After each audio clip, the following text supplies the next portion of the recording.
Welcome to the EST Hangout. This is the EST Hangout, and today's guests are...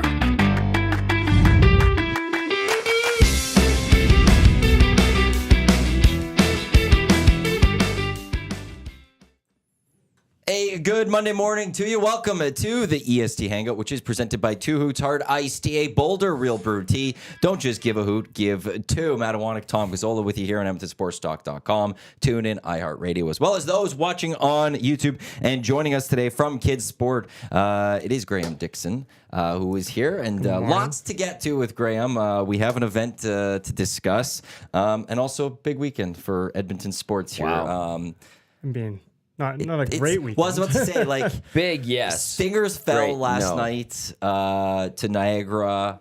Elks fall to the Riders. Oilers fall to the Panthers.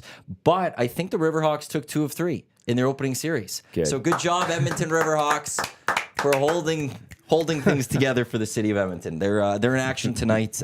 Game you won't actually catch on EdmontonSportsTalk.com, as we will have a post-game show later tonight for the Oilers game too. So we wouldn't be able to finish the game, so we're not going to air the game. So, but yeah, it was fun to have a lot to watch, but it ended up not being the results we all wanted, I would say, as a city. I think that's a safe statement, Matthew. Yeah. Not the best. On the show today, we got a $100,000 hole-in-one qualifying opportunity presented by Golftown. They'll take place July 3rd at the Ranch Golf and Country Club, and qualifying somebody for the Great Outdoors Comedy Festival VIP table on July 13th with Kevin Hart. Plus, we'll have tickets to give away, a pair of tickets to the event we will discuss a bit later on, which will feature Edmonton Sports Talk and Dusty. That is happening next week at the Bell in Scona. Lovely event in support of KidSport that will feature EST broadcasting live at night. We don't broadcast our usual programming live at night, but we're going to do it next week. A soiree with EST? Yeah. Ooh, sexy. At a bit of a brewery, helping out kids in the city. It's gonna be a good time. So, Graeme, these are good things coming together here. yes, exactly. like this. Local stuff. Also, if there's time, I will talk about Canada's 0-0 draw against France, which is pretty much a victory. One off the woodwork. It went off the woodwork. I saw that. Mbappe came on and Crepeau made a save. It wasn't a B team for France. Big result for Canada. So we can maybe get into that a little bit later, too. I would definitely be up for that. Are you a soccer guy? I'm a big soccer guy, yeah. Who's your team besides Canada? Liverpool. Oh, my God. Oh, my. Eric's Eric, you want to do the hangout today? You know, bat signal just went. I'm also a Bills fan as well, so Are you just Eric I'm in a just different Eric, body? We're just with a bit shorter hair and a bigger beard. Yeah. well, he's getting the grays in his beard, Yeah, so yeah. you guys are getting that together and stuff. Okay, well, I guess live with being a Liverpool fan. That must be fun. Better than Manchester City, as I've learned. Well, City's just nothing. They don't have fans. 115 That's exactly charges. 115 charges. Yeah. I'm onto this. No thing. one cares. Jeff from Hudson's Bourbon Street, or Bourbon, as we like to call it, was bringing up the Manchester City thing. Yeah, 115. But now No I don't big know what's deal. happening with United with their manager situation. They're talking to people this weekend. Ten Hag's still the manager. I have no idea what's going on there. I love this time of year of soccer when the transfers and the manager changes are all happening and there's all these random rumors, and they're not afraid to throw out rumors in soccer, reporters. And like online, the fans, they have like lists of reporters. So like they'll go like, this is a tier 1 guy, this is legit, or Oh this my is tier God. 4, this guy's absolute crap. Yeah. Do not listen to him. He just throws out crap out there, and it's just so much fun to follow along.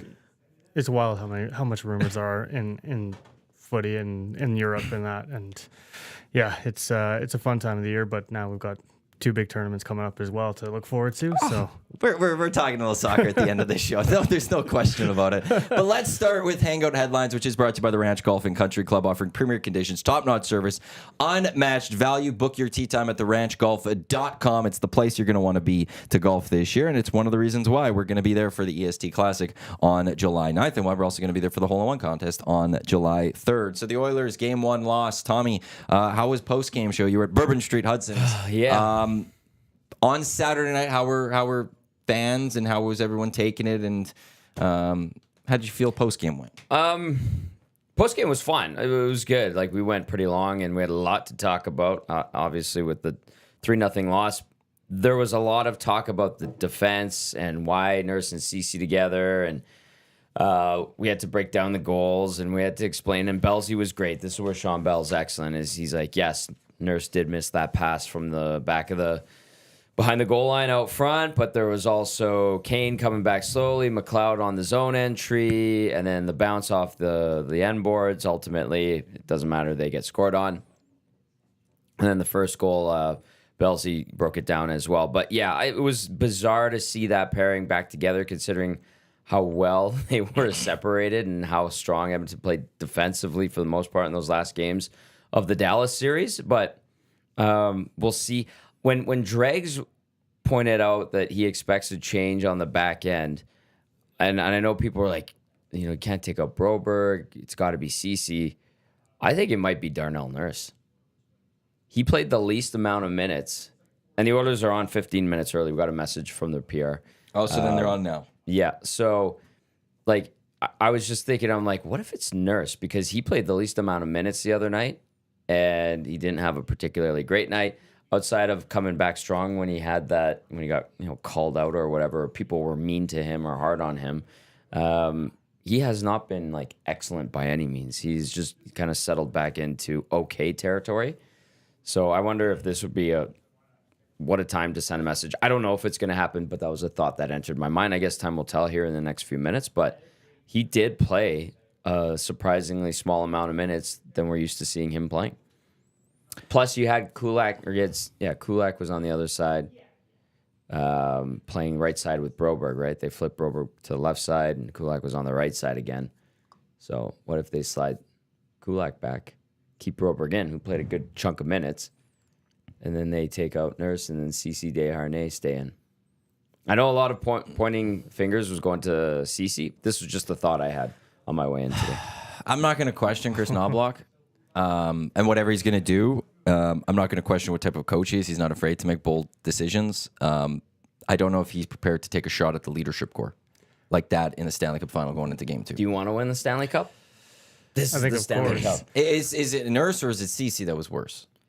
I think together they're just struggling to find any cohesion together. They always seem to be on the ice together for goals against, and I don't know. I think Nurse he's got his qualities, and either both on the bench and on the ice, but he's struggled this playoffs, that's for sure.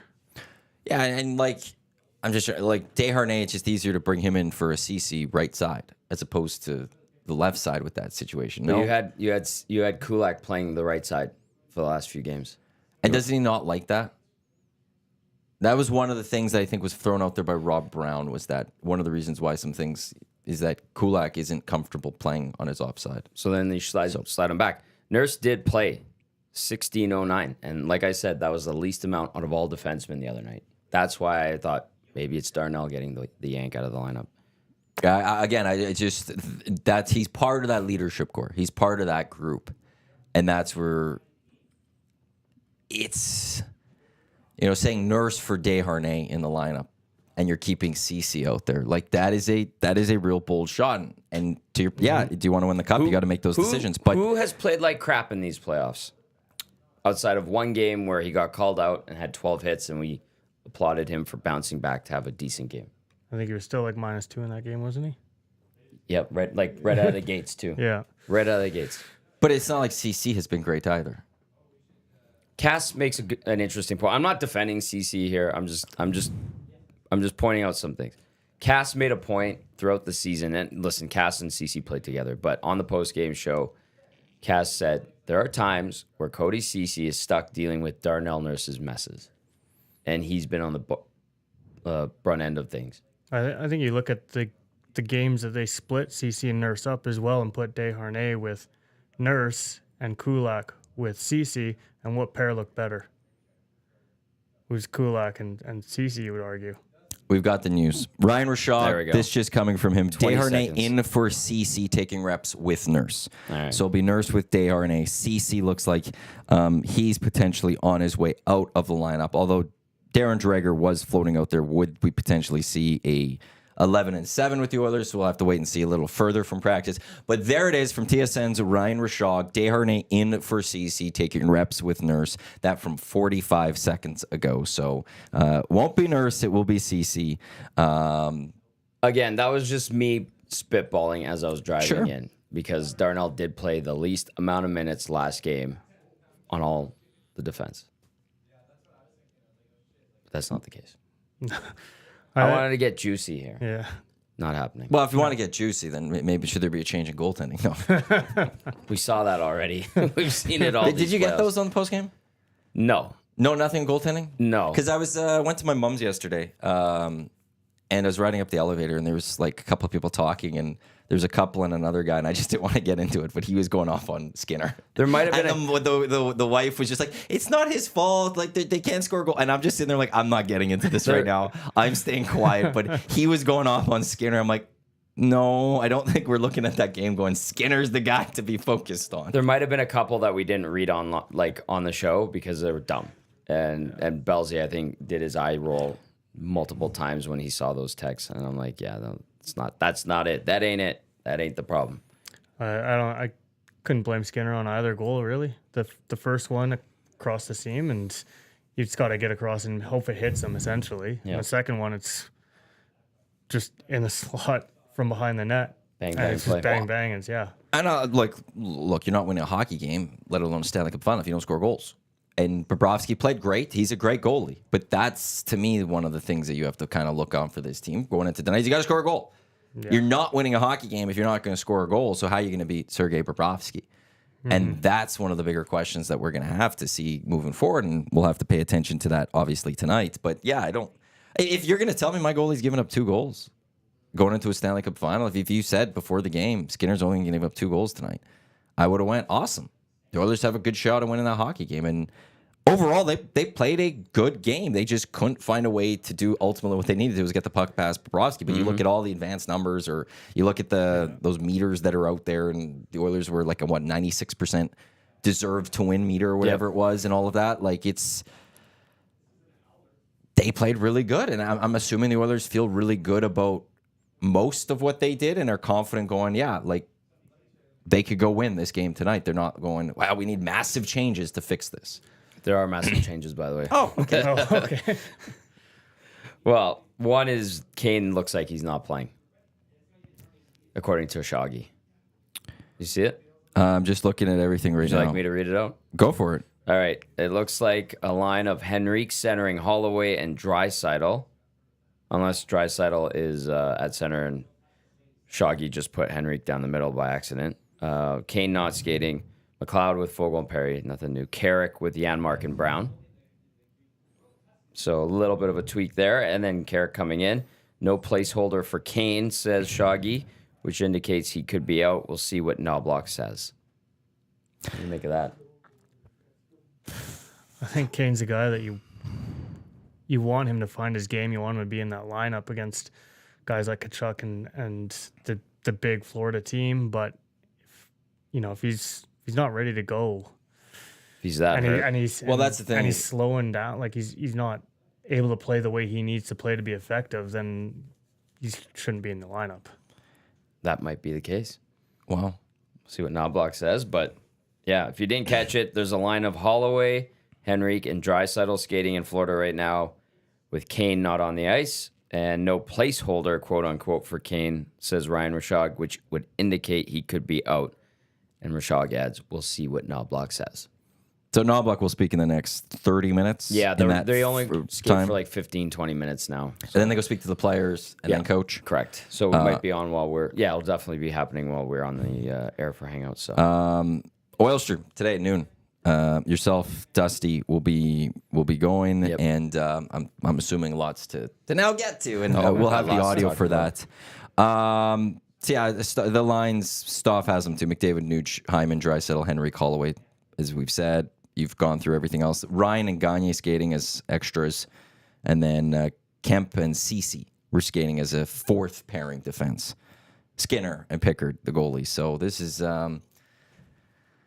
Well, if I've learned anything these playoffs, it's Chris Knobloch gets it right, and this is gonna work out perfectly. Bet on the Oilers. Get it on the Oilers. What's gonna happen tonight is somehow Desharnais is gonna have some sort of goal or something, or be a part of a big play, and there's just gonna be a bunch of good things happening because Chris Knobloch's got it right the entire series, or this entire playoffs. You can't question what he's done in any point. He's nailed every move he's made. So. We had people questioning him the other night on the post-game show. Quote Graeme. He gets questioned by a lot of people. But you're right. His moves have worked. And in theory, people should be like, okay, this guy gets it. He knows which buttons to push. So I'm with you. But people go into full-on panic mode, as you know, in our fine city. And they're like, this is stupid. Why did he do this? Why did he do that? It's like, okay, tap the brakes. Belzy's eyes were rolling so much the other night. He was dizzy for half the show. I mean, I think you look at the way, though, this team has responded to losses and adversity in this playoffs, and they've never looked panicked. They've always come out the next game, and they've been calm, and they've taken the game to teams. Like the game one against Florida, they shouldn't feel like they need to change a lot of the way they played. They played well, especially the way they started. It was they were attacking and weren't showing any fear going into Florida. So I think we come out in game 2, we do the same thing, and we just hope to get a couple by Bobrovsky early and settle in. When you have McDavid and a Draisaitl, and I'll throw Hyman in there, you're going to find a way to score against Bobrovsky.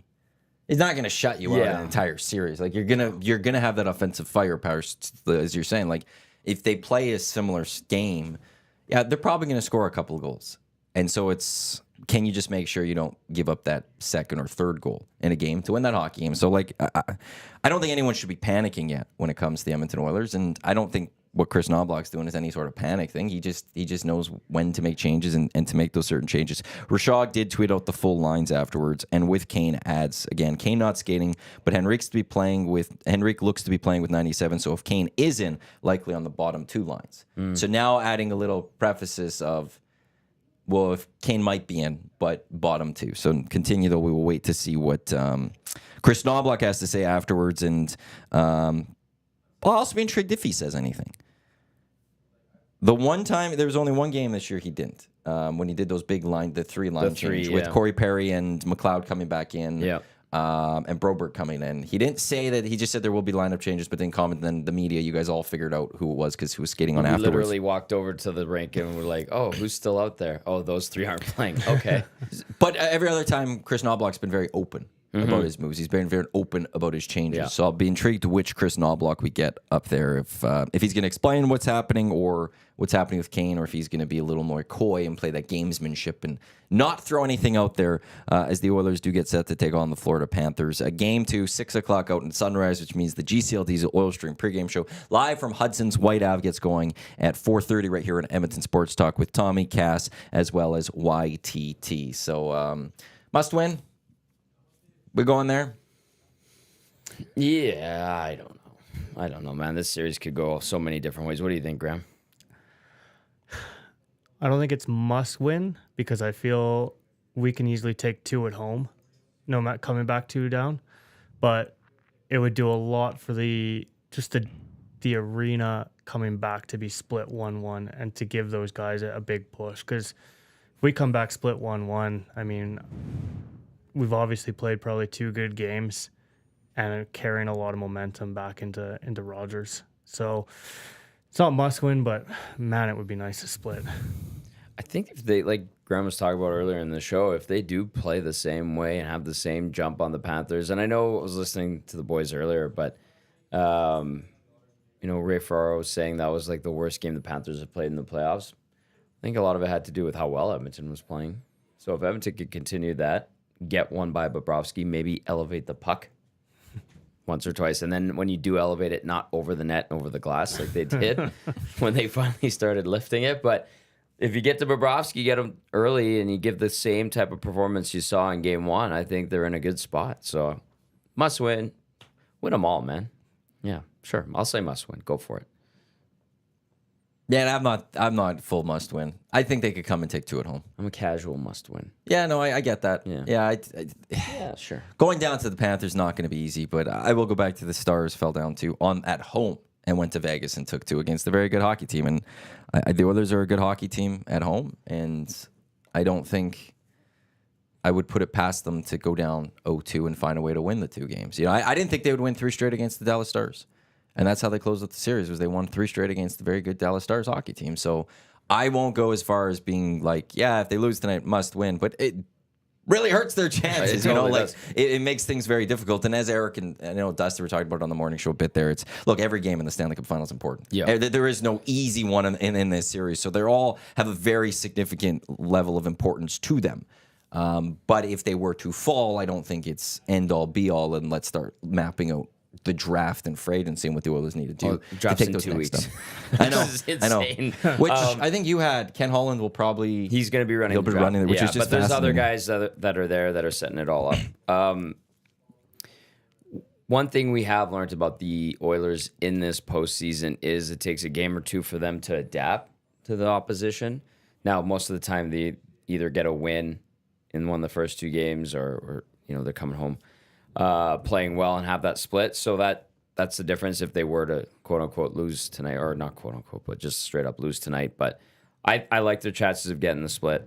The other thing, we got a text that came in, 780-218-9999. It says, interesting point you bring up about Nurse. However, the Oilers missed him big in the series versus Vegas when he was suspended. I would say more than Vegas missed Pietrangelo. That point is accurate. They did miss him in that game in the series against Vegas. That was a year ago.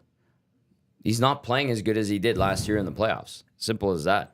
That's why I had the quick thought. I'm like, well, he played the least amount of minutes on the back end.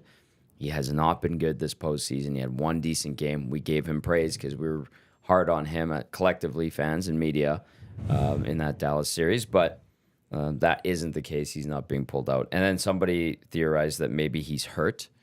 I'm sure he's got some bumps and bruises, but I don't think he's dealing with a torn hip flexor this year, like he was a couple of years ago. And no, what's the other? What did Evander Kane have? Oh, Pubic. yeah. You always say this word. Oh my Are you god, I forgetting haven't it now? used it a long time. What the hell? Wasn't it like pubic myalgia or something like that? Yeah. Athletic pubalgia. There it is. Something like that. That's you. Sports hernia. You always hernia. love Okay, saying yeah. that one, and then Athletic finally I pubalgia. have a chance to put you in. I got you. Yeah, Sorry yeah. about that. No, it's all good. Put you on the I've been spot, I using wasn't it, but there. I'm like, I don't want to use athletic pubalgia anymore.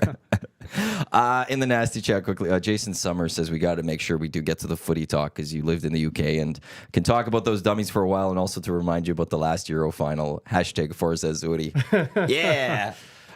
So we won't get to the last one, but we will at some point look ahead to this upcoming Euro. I'm assuming Team England. Team England, yeah. Italian over here, so Yeah. Liverpool Well, United, yeah, it's not Italy, good. It's not good. England. Good thing Tommy's sitting in between us. We'll get to the $100,000 hole-in-one contest presented by Golf Town in a bit. For those just tuning in here to the Hangout presented by Hoots, Graeme Dickson from KidSport with us, Tom Gazzola, Iwanyk, Cody Ceci in the lineup out of the lineup for Vincent Desharnais, who will be in the lineup. And we're trying to figure out what's happening with Evander Kane. It doesn't look like there's a placeholder. He wasn't skating, but he hasn't really skated all playoffs. But no placeholder according to Rashog, but maybe a chance he slots in the bottom 6. We're just waiting for Chris Knobloch to speak. I'm assuming the players are now off the ice. And then once we find info on that, we will pass it along. This is these are the fun times. This is what you want to get to. You know, you're still one of only 2 teams left. 30 other teams would love to be in this spot, even down 0-1 in the Stanley Cup Final, because it means you're in the Stanley Cup Final. Hell yeah. The excitement, it's actually fun being in the city because went to Century Casino for post game. Good job, by the way. Thank you. It was great, actually. Our YouTube channel having 2 things going At once? You know, we had the Oiler pregame show and Elks postgame show all at the exact same time. I went back and watched yesterday. I was very happy. Fully with everything. covered. Yeah. But the place, right away, full. Century. And we got back about 4:30-ish, I think, from the game. And Oilers is until 6, and Century Casino Sports Bar and Lounge is completely full. People ready ahead of time to get ready for that Oiler game. Nice. Also, a guy in a Panthers jersey. Oof. got the booed. wild. Yeah. Got booed at the event, which we were at that Century, which was great. But I was intrigued. Like, are we going to see a lot of Panthers jerseys? And I can't wait to Game 3 because I'm going to. I think Eric said like he's wondering if there'll be Panther jerseys in the seats. I'm sure there ready will to be. go look and see how many actual Panthers fans.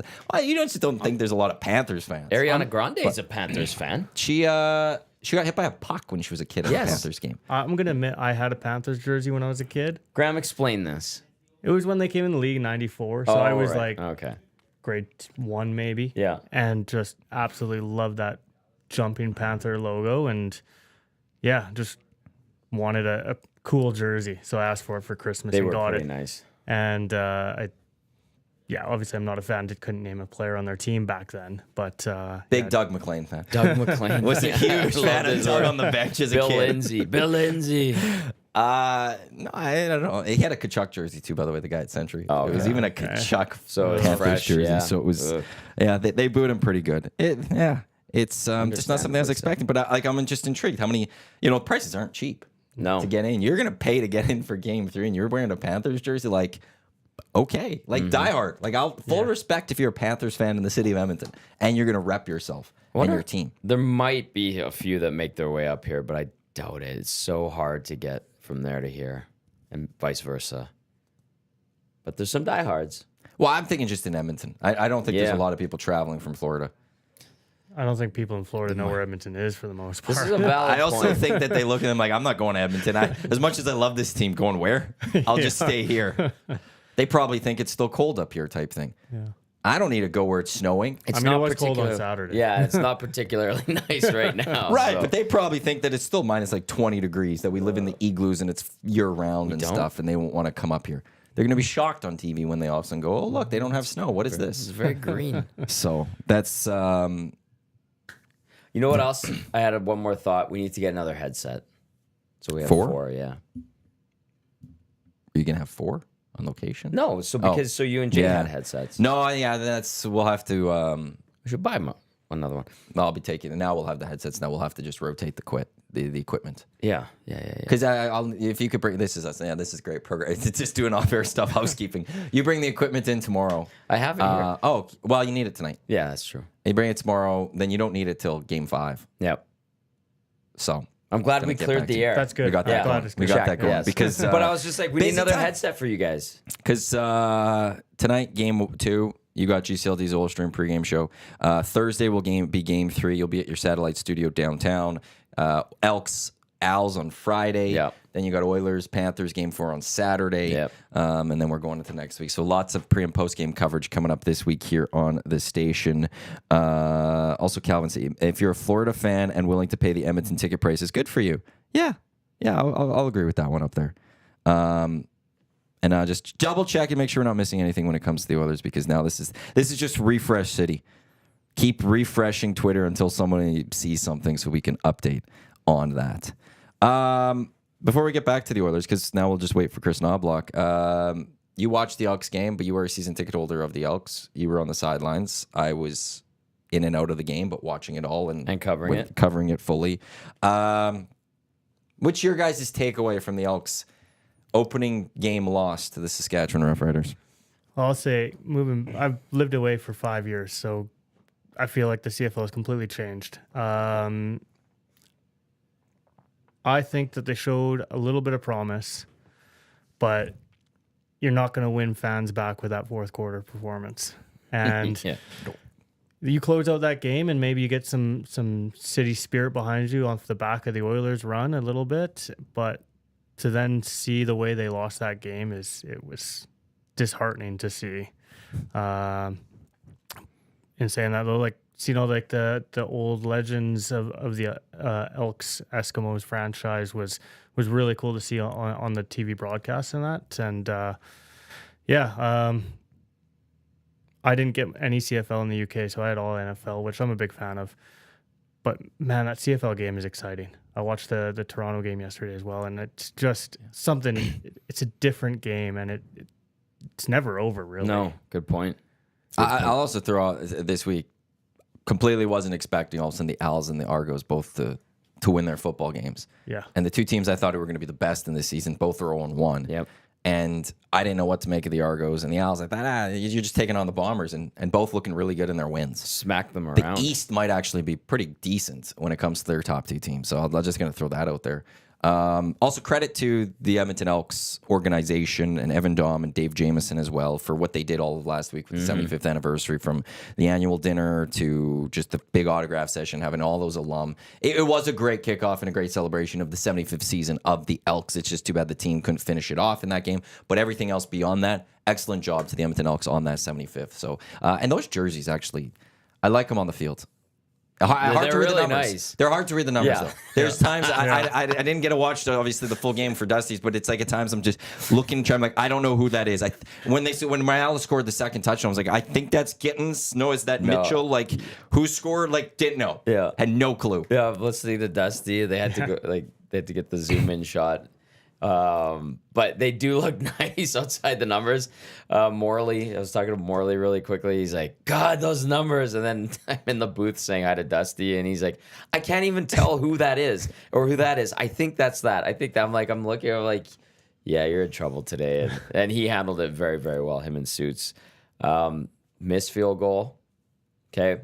And that untimely fumble as the Riders were getting momentum, and then as soon as the Riders had those especially the fumble and where it was on the field, and bada bing, bada boom. Like the Elks D was holding up pretty damn good that game. They were giving the offense a chance. The offense took a little bit to get going. McLeod Bethel-Thompson was all right, and then that fourth quarter was just one gut punch to the other, and that was a knockout blow. And especially to go, what did they have?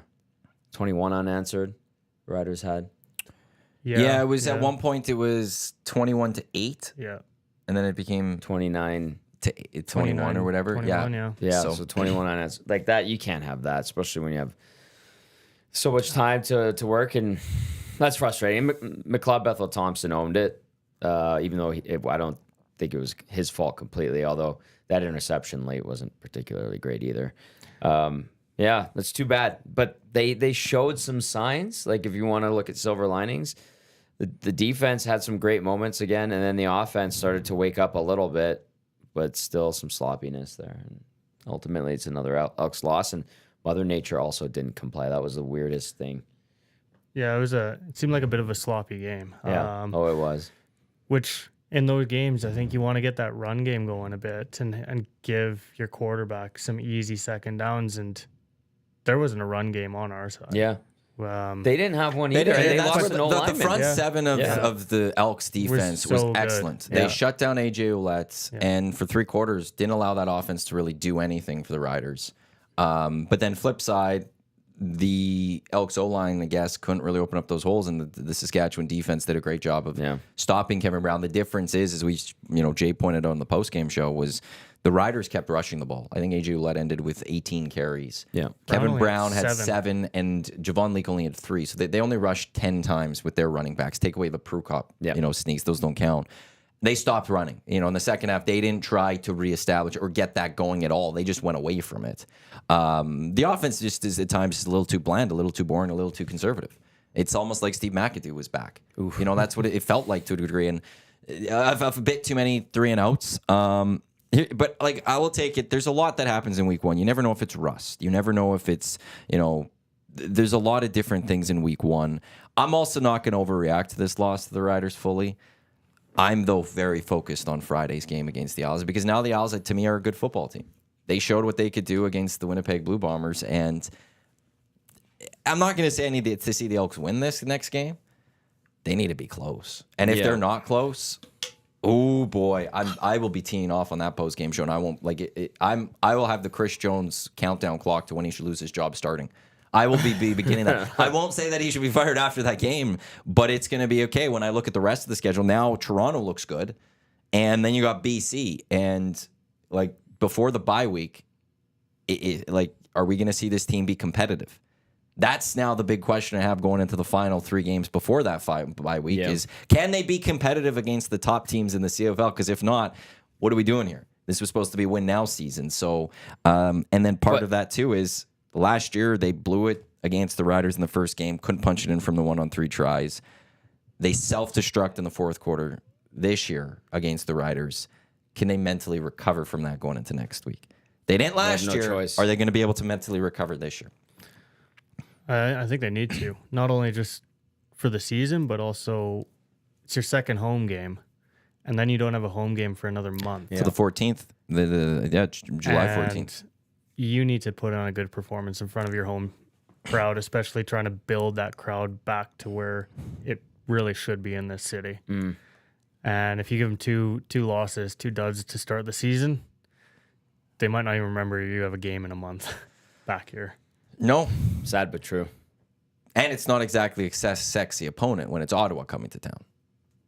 Right? Like you That have the is not a Riders. sexy You have the opponent. Riders coming to town Yeah. this past week, and that helps. If it's the Stamps coming to town, there's a sexiness. The Bombers come to town, there's a sexiness. Yeah. But you got Ottawa.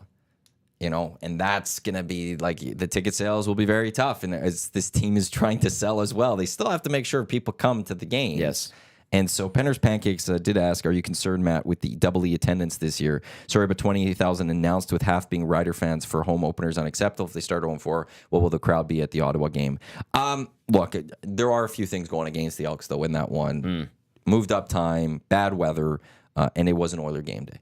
Yeah. Game 1 of the Stanley Cup Final. That's a tough sell. And man. me and Graeme were talking before the hangout, like how many people went to just go get their spot at the bar early, didn't want to miss out on having that spot that they needed. As I said, when I got to Century, it was full. Hudson's was packed. Completely. So, like, it was people, they had to make a sacrifice for that game. It was going to be the Edmonton Elks largely. So, I'm not going to be too worried about that just yet.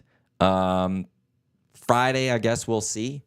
But, yeah, they went up against game 1 of the Stanley Cup Final. I'm not going to expect that the Elks were going to have a 30,000 seating. It would have been nice though, I'll tell you that much. Yeah, but then the weather sucked so bad. Like it was supposed to be so promising. It was like 21 and sunny, and then 3 days out, boom, the change is 8 and rainy. And then we got the rain. I was telling Graeme off the air as we're getting ready for the show, I was walking around with my umbrella because I was like, man, like 5 minutes in, it starts pouring. Then there's, it clears up for 20 minutes. Then a hailstorm, and then it clears up for 5 minutes, and more rain. And it was just weird. So, you see people running, they're wearing their ponchos. The east side, like Penner's Pancakes was saying, like the Rider fans were loud. Whenever I'd scooch over to the Riders bench, you could hear them, and they were pretty into it. When me and Jay were walking to my car to drive back to Century, we heard a roar from the crowd. And like, oh, what happened? And I had Riders. I had the game on my phone, and it's delayed and stuff. And then we saw the Riders score a touchdown. I'm like, oh, okay. Yeah. The Riders still scored. So they brought some noise. Yeah, they did. So that's what you get when you get the Saskatchewan Rough Riders It coming was around. interesting. I did see on TV a couple of Saskatchewan Rough Rider fans, but then they were wearing the Oiler necklaces and that. So it was like, okay, like Oiler hat, Rider I'm an enemy, jersey. but I'm also kind of, we're on the same side here today. The Oilers run Saskatchewan. Yeah. Oh yeah, they did. They're of Oiler course. fans, not Flames fans. No. That's that province. The Oilers have been able to take that province, not the Calgary Flames. So there is that common ground that will always be there. But yeah, no, Elks, a disappointing game, and it's just the self-destructive ways, and the secondary needs to get better. You can't get blown like they were by Sean Bain Jr. as many times. Hattie as he for was. Sean Bain Jr. Nice little birthday present for himself. By the way, Lieutenant Eric had him on his bench in the Dunya. Ooh, he's a good guy. Really nice. Chatted with him a couple times actually, and he was great and had a huge game. Coach Mace is a good dude too. You could tell like this guy gets it, and I don't think it's BS. Like he's got charisma. I don't think it's like BS charisma where you're like, I think you're phony. But he's not like that at all. He's got to fix the discipline of that team though. He gave it to his bench there. Yeah. And because they lose what's his name, the O lineman pretty early in the game. I talked to Gord Hines, who's doing sidelines for Ched now, and he's like, "That's huge, man. That is a huge loss." And I mean, the Elks kind of took advantage, but not really. I mean, how many times did they get? How many times did they really get to Harris?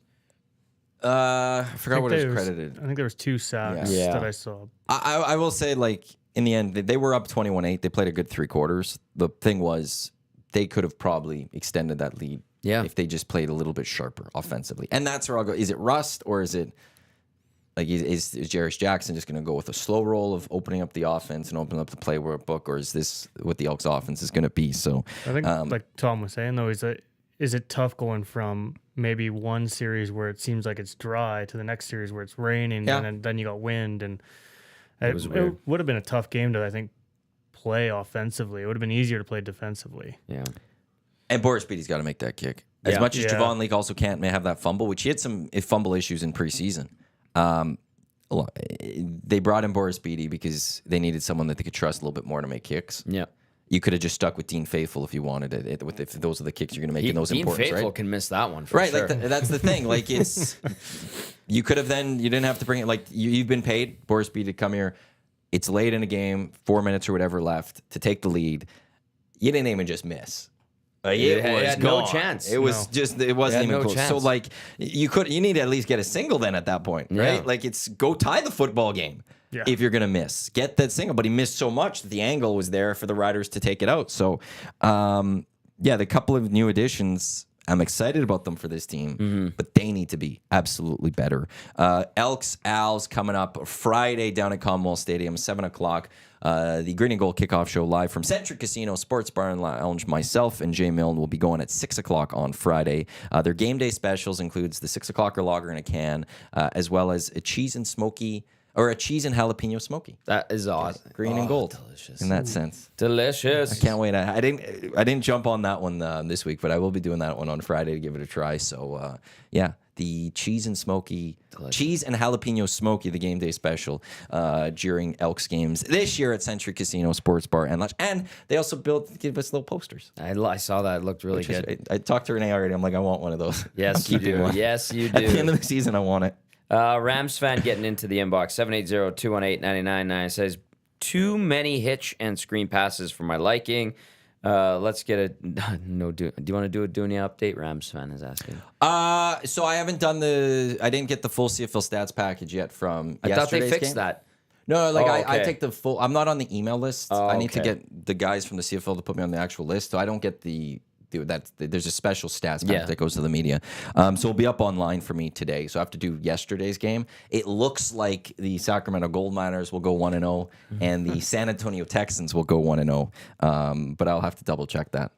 I also got. Rams fans into it. I've lost a couple. I got Kenny Lawler's hurt.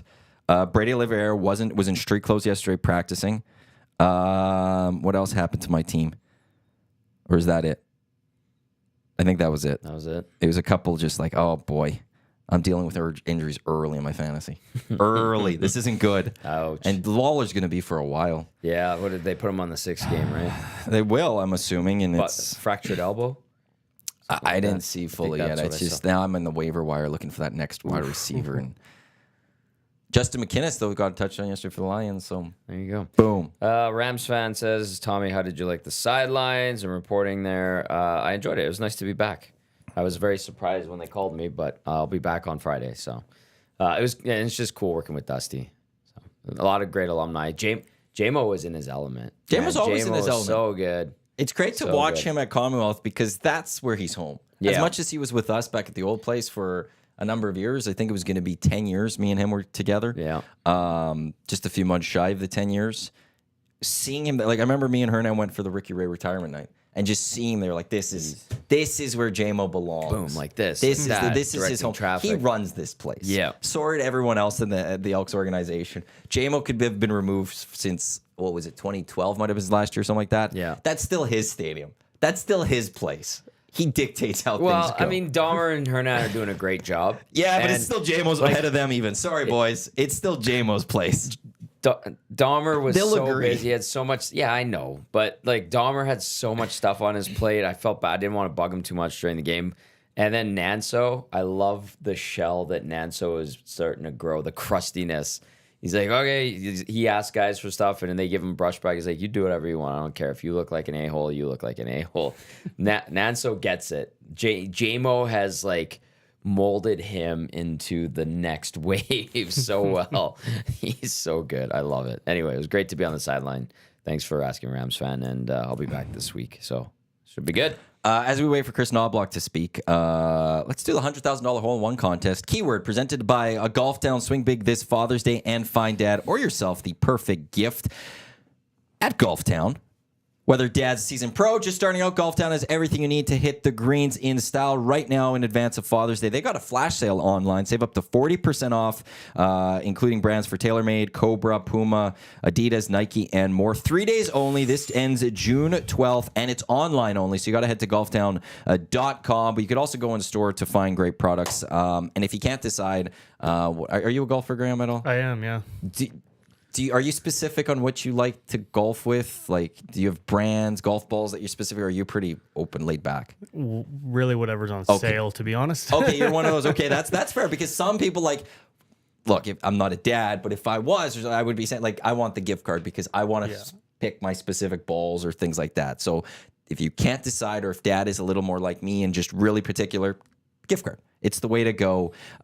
Visit them in store or at golftown.com. The keyword to text in to 780-218-9999 to get into the draw for the $100,000 hole-in-one contest or qualifying for today here on the Hangout. It's Taylor.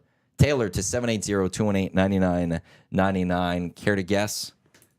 What? TaylorMade? No. Nick Taylor. Oh, Nick Taylor. Canadian Nick Taylor. That's fair. I would have just went with TaylorMade then. Actually, Nick I didn't Taylor's use any of those, did I? I'm trying to think. I don't know if I've used any. Oh no, I did go into the keywords. I'm wondering if I did any of like the companies. Titleist, right? I think I did. At some point. Callaway. I'm just not sure if I wrote in the keywords or something. Taylor, 780-218-9999. You'll go into a draw. We will pick one of you. You'll be part of a draw tomorrow morning on the morning show. Whoever's drawn, they will be in a contestant for the $100,000 hole-in-one contest. July 3rd at the Ranch Golf and Country Club. Hole 17, 180 yards out. 25 of you have the potential chance to swing for $100,000. All thanks to our wonderful partners, Golf Town, and of course the Ranch for letting us do it out there. 180 yards out, clear day. We got to make sure that's because everything else, rain, wind, all that mess of perfect things. elements. What are you swinging? I'm swinging my 2006 Ben Hogan 5-iron. And I was going to say I would take a 5 to it to play it safe. Yeah. I just need new clubs, to be honest. I love how you're going. I love that you're going with like it's the 06 Ben Hogan, and just like it's almost 20 years old. I need something new. As Tommy said, Golf Town. Yeah. Father's Day deals on now, or check out golftown.com. Go on your phone and check out the great deals that they have there at Golf Town. Okay, were we talking about golf balls? I missed it. I was reading text and stuff, but were you talking about golf balls right before giving out the keyword? Well, I was just saying, like, you particular with things, and and he's not particular with anything. Okay. I'm particular with things. Like, I very like now. Do you go for the fancy golf ball? No. See, I'm not that particular, but like. I will golf a TaylorMade golf ball, like majority of what they have. I will draw off a Titleist, the majority of what they offer. Same with Callaways. I'll do a Bridgestone. I'll do Vices. I won't do unless I'm giving them for free, I won't do a Noodle. I won't do a Max Fly. I won't do a Wilson. I won't do a Pinnacle. I also don't like the Kirkland ball. Oh, okay. I have used the Kirkland balls. I've tried them. I feel like I play poor with the Kirkland ball, so I won't use Is it Kirkland balls. because you see the Kirkland signature logo and you're like, this is a piece of crap? No, really. I was actually really excited and heard good things, and I think their maker of Titleists moved over to build the Kirkland balls or something. I was actually excited. I just felt I didn't play well with those balls. Whereas when I don't know, I play well with Vices. I do like my Vices. So I'm not particular, like to a degree I am. Like if I'm looking and I pick up a ball and I see like Wilson, I'm throwing it back down and I'm going, gone. I'm not taking you. I give those balls to the wife because she's just starting out in golf. Okay. So she loses a lot. That's fair. She gets all the cheap ones. But we went golfing on Sunday and it was a tough slog. Where'd you go? Just a countryside. Okay, yeah. It was good round though. Is that one just east of Sherwood Park or kind of like just like south of Sherwood Park? Is that the one they have like an extra hole or something? Yeah, they have like a 9B. Yeah, in case one hole on the there's back like 10 or something. Yeah, okay. Yeah. I've golfed there once. I think I did it for Father's Day. It was I didn't mind it out there, but yeah, like I think it's 28, I guess.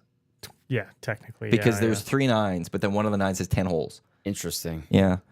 I was watching a thing and they said the new Callaway Chrome is like equal or better to the Pro V1. And I was like, is this a real thing or is this like Callaway pumping its own tires? But the review, I'm just quickly looking at reviews. I couldn't believe it. I was like, what? Has Pro V1 been knocked off its pedestal? The number one ball for hole-in-ones is Pro V1s. Is it? Statistically, the majority of hole-in-ones are done with Pro V1s. Now, with that said, it's also they're the golf ball most people use. So statistically, they have a better chance of getting a hole-in-one, right? $72 or $73 for a. Okay, here's what else. $6 a ball. I can't do that. It's I stand by this. I mentioned it to Zach. What is it? 80 seconds, and it'd be 132nd or whatever it is. All Sport Replay, North Side. Yeah. They have they're used balls, but all in really good condition. You can go in and buy them, and depending on the level, depends on the price. But if you want Pro V1s or TP5s, it's TP5s. usually, what is it? I think a dozen balls for like $24. Is that it, or is it a little more? Do you get more than that? Are they in pretty good shape? They're in solid shape, and then but if you go up for like the ones below, let's say, I don't know what's below the TP5s for TaylorMades, but whatever is below it, you get like 40. Oh, like the burner or whatever. Yeah, you can get like 48 for $24. Oh, jeez. And then if you go want to play the Pinnacles or something, like you get like 90 some of them for $24 or something like that. Like they have different levels, but the only thing is every time you go in, you never know what the stock's going to be because apparently some guy from like Red Deer who goes and he collects balls and makes sure they're good and organizes them and puts them in little jars and they just sell them. And it's the place I go to for my golf balls because they're rather cheap. This is funny. Hans Shorkoff via the inbox says, please stop telling people about all of the sports golf ball deals. There's going to be none for me when I need them. Okay, so at least someone else knows. Matty knows how to find the deals. He's like, oh, you need a new club, go to Golf Traders. Well, it's just one of those things with the golf balls. It's just my buddies put me onto it, and it's the ones I use because it's just like, okay, well, I want a golf Pro Vs, but I don't have the money to pay for $80 for a dozen. And so now if I could go find them for a little bit cheaper, I'll go pay those. Or I understand. I've bought the Vices from there, and I get a bunch of them, and it lasts me like almost all year. I don't mind Vice. Sorry, balls. who was that, by the way, that sent that in? Hans Shorkoff. Sorry. It's like talking about the Nate retail meat store. Eric has talked about it for years, and it's great, but it's also like, shut up, Eric. Don't tell more people about this. Yeah.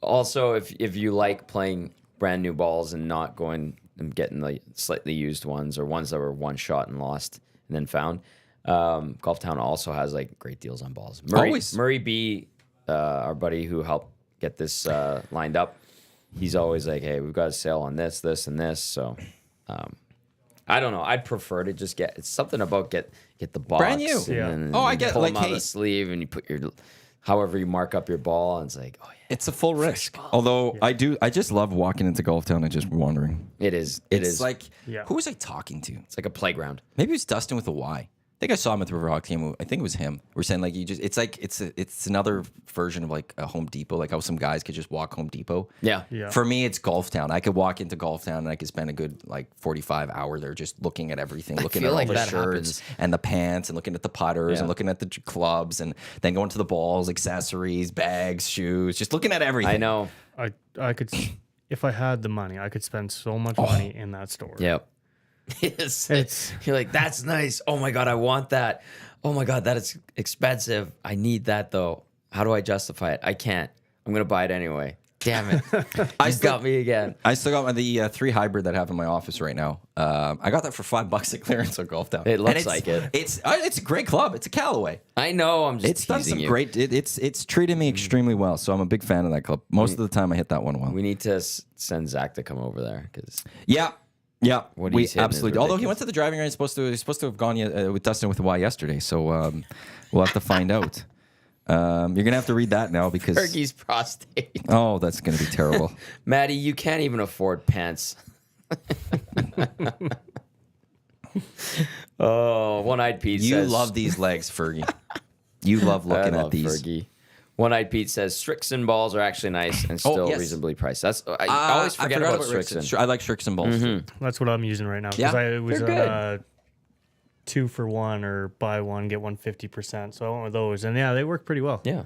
It's a good ball. Yeah.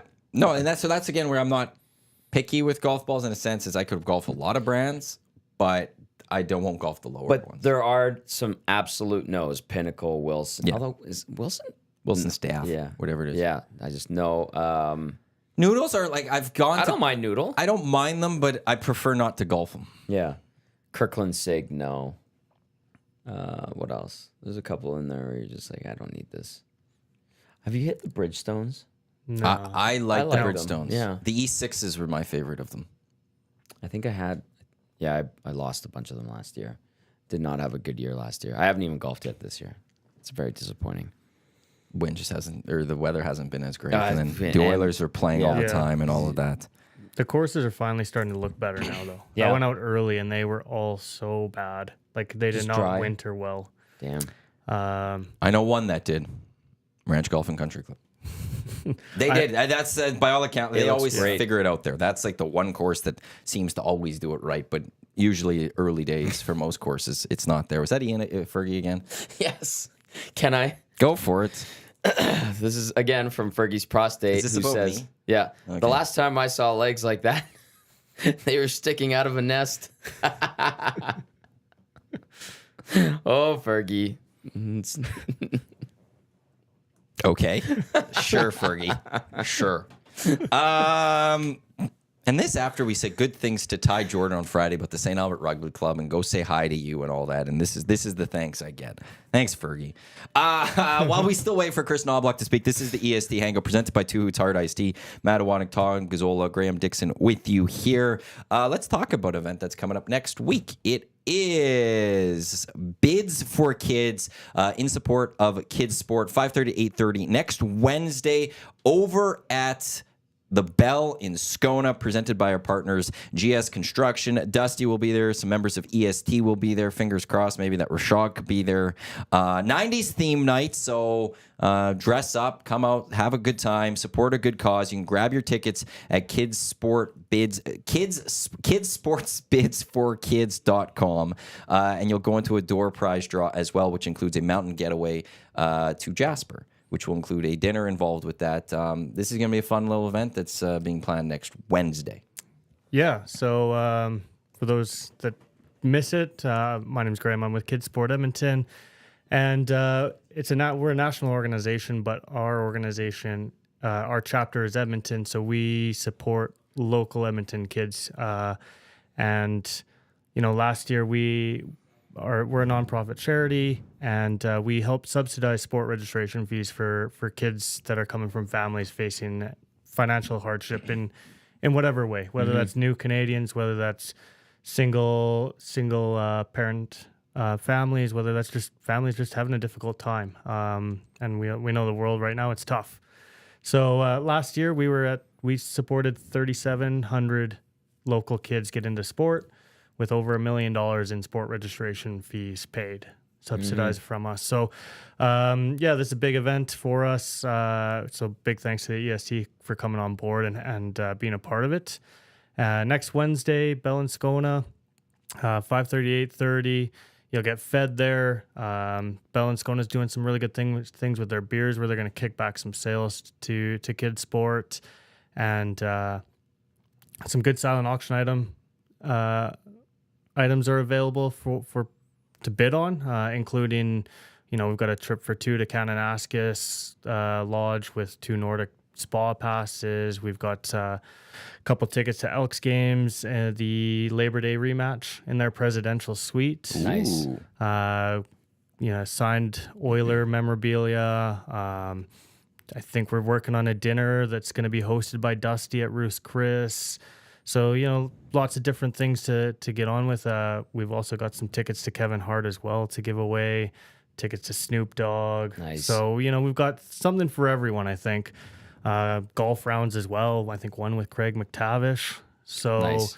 so lots That'd of be things nice. to come and bid on. And again, every penny that we make, I guess we don't have pennies now, and every nickel we make is going to the So All Kids Can Play grant program that we run. So 100% of the proceeds will go there. And tickets are $75 for an individual ticket, or you can bring some friends. Pack of 4 is $250, pack of 8 is $400. And it's going to be a good few hours, and just know that anything you do at this event is going to help kids get into sport. And I know a lot of people here have played sports, know how much of an impact it's had on you as a kid. So, again, that's www.kidsportbidsforkids.com. I can throw it in the nasty chat as well.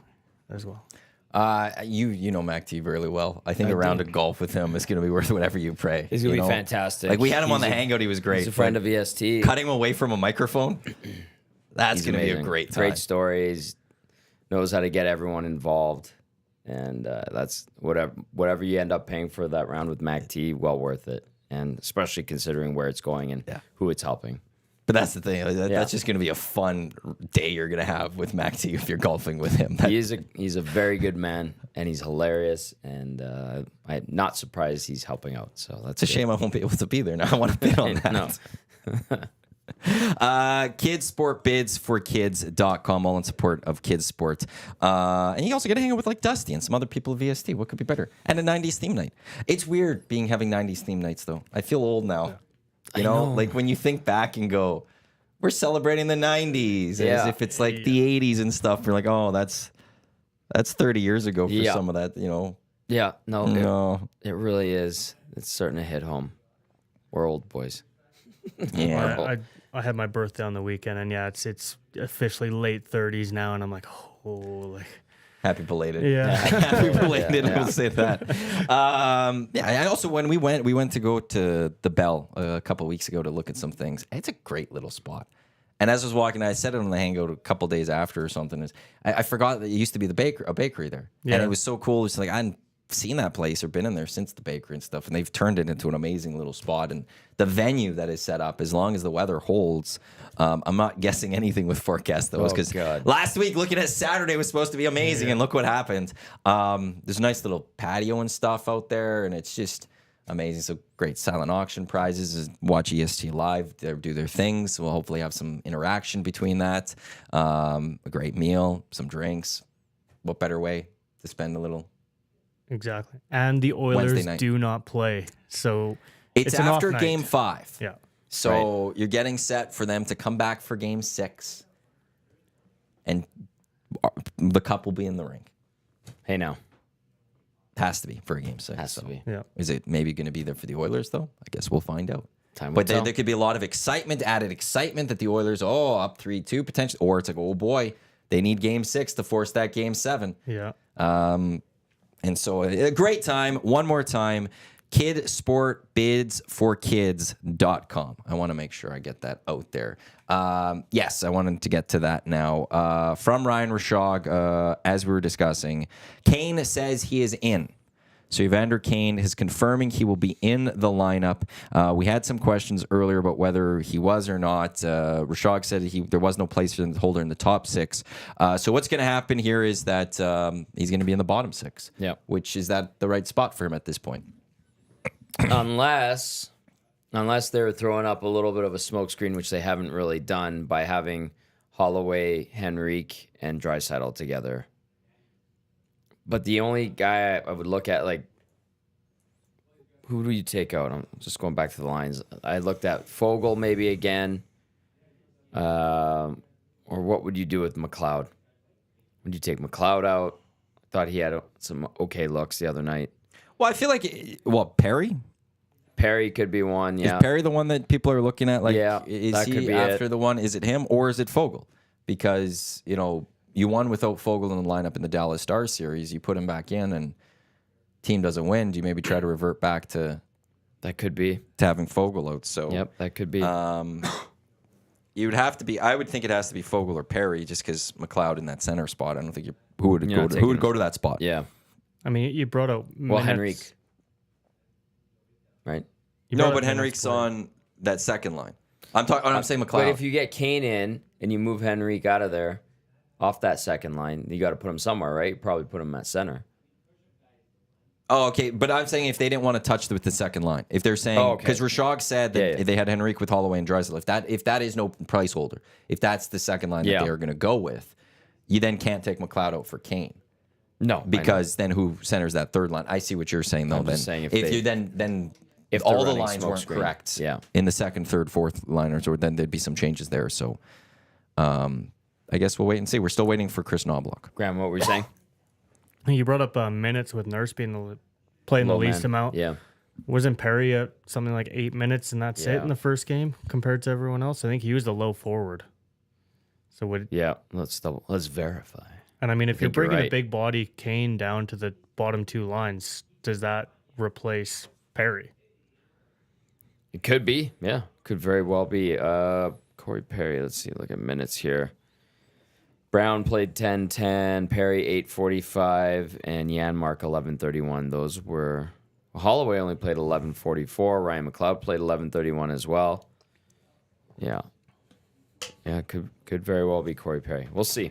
We'll see if, like you said, Matty Knobloch says anything there. Yeah, we're still waiting to hear on him. Also, as we were talking about bids for kids in the event coming up next Wednesday, I forgot to mention we have 2 tickets to give away. We do. We have 2 tickets to give away. If you would like to go to the event next Wednesday, where Dusty will be broadcasting with some members of EST and some other people, Mark Conley involved with this event too over at CBC. Mark Conley's a great dude in himself. So if you just go there and get some stories. He's been at. I wonder if he's going to this Olympics. He must be going to this Olympics. I'm pretty sure he is. Yeah, he's been at every Olympics since I don't know since when. He's calling something there. So summer, I'm assuming he'll be for cycling. He's always in the indoor cycling. He's cycling. Yeah, that's what he always gets. So that guy has some amazing stories too in itself. How should we give this away? What do we want people to text in? Let's just text in bids for kids. Text us, bids for kids, 780-218-9999, and you'll go into a draw for a pair of tickets to next Wednesday to take part in this great event between 5:30 and 8:30 at the Bell in Scona. Also, thanks to our wonderful partners, GS Construction. Some other notes I want to quickly get to as we wait for Knobloch to speak. The Elks have signed defensive back Josh Haggerty. He is a defensive back based on the fact that the secondary got beat up pretty good in that fourth quarter. Not completely surprised to see Chris Jones making a little bit of changes there.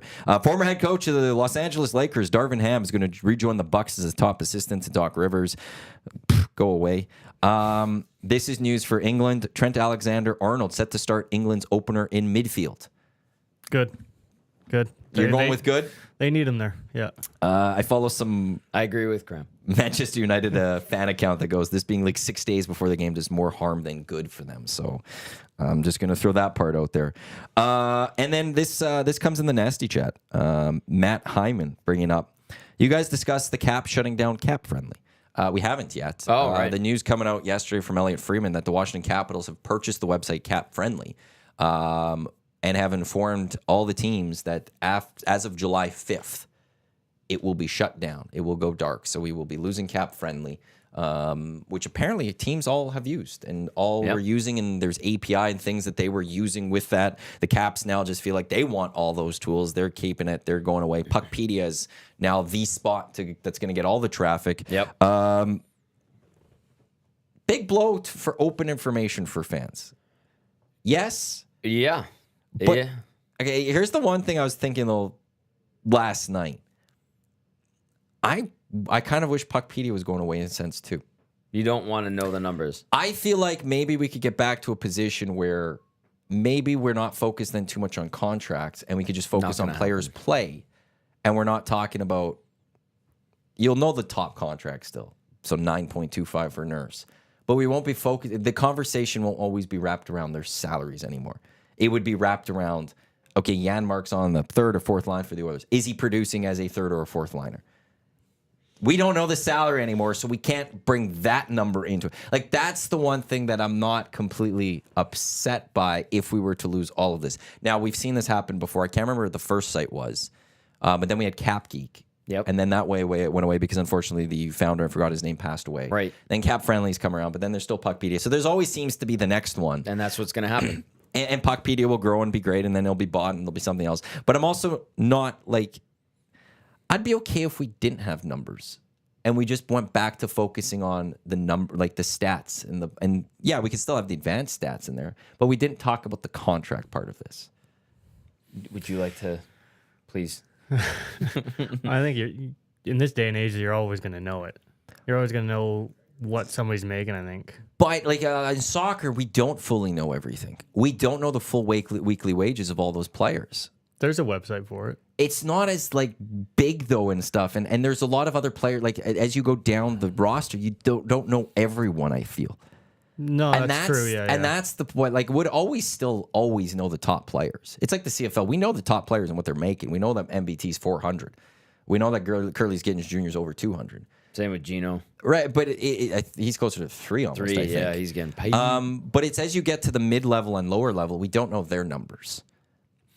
Yeah, I think soccer's a different beast though, based on the what Manchester United spends compared to what Burnley spends. Sure. So, whereas in the NHL, you've got to be smart with your money. You can't overpay a guy when it's going to take a percentage of your cap space.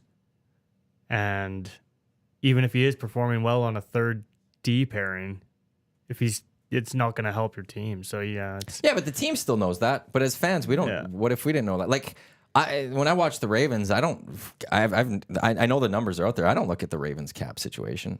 I don't look at the Lakers cap situation. I don't look at the Yankees. Well, the Yankees are the Yankees. They just spend money. I want them to spend more money. But willingly pay the luxury tax every year. It's one of those that, like, hockey, I feel is almost a unique beast where we really bring contracts into every discussion about every single player.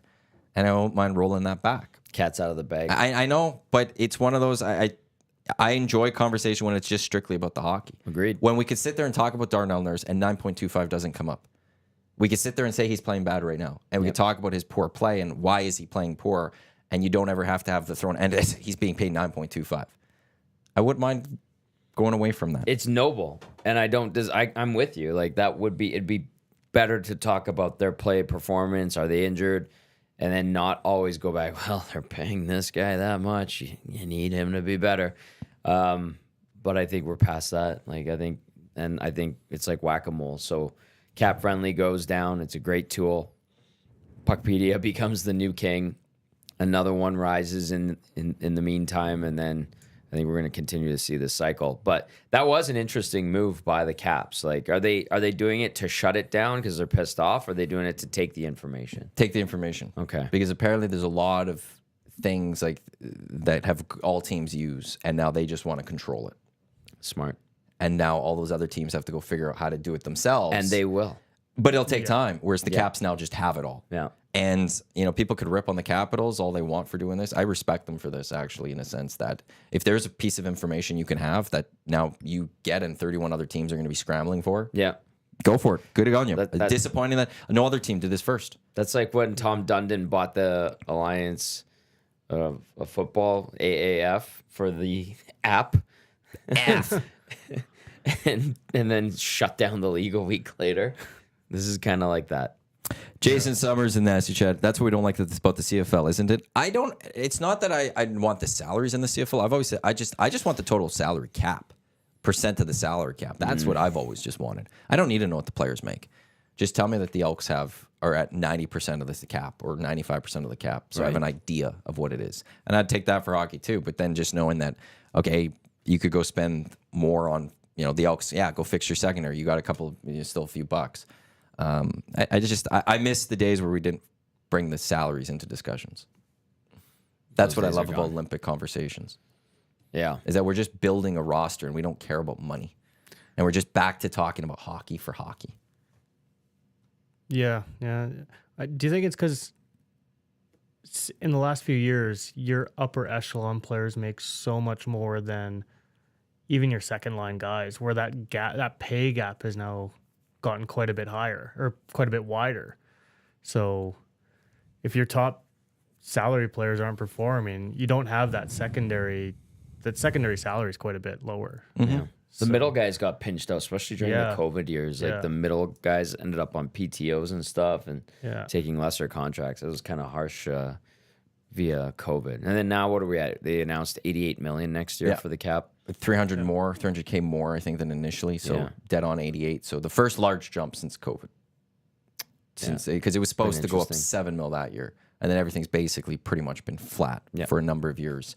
Now it's going to go up and it's going to start catching up, I think, every year. I don't know if we'll see this large of a jump every year, but I won't be surprised going into the next summer. We're seeing a $3-4 million jump. And that's what we consistently are seeing, anywhere between $3 and $8 million going up. I would expect we're getting back to that. Yeah, I think next year they're projecting $92 million for the cap. Is that what they're projecting already? The year after, I think I saw that somewhere. Also, that's going to be a good year for the Oilers then. Larzy asked if we can get the KidSport website up somewhere. Yes. Yeah, we could get that up. I'll put a link maybe on our website as well. Sweet. There we go. Have something for that. But yeah, KidSport, bidsforkids.com, and maybe we'll just throw that in the nasty chat right over here. Ryan Rashaw, game time decision for Carrick, says Chris Knobloch.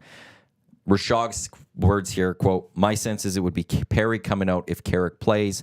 Fogle was off ice pretty early. Okay, yeah. So that's coming from Rashog. Chris Knobloch speaking right now.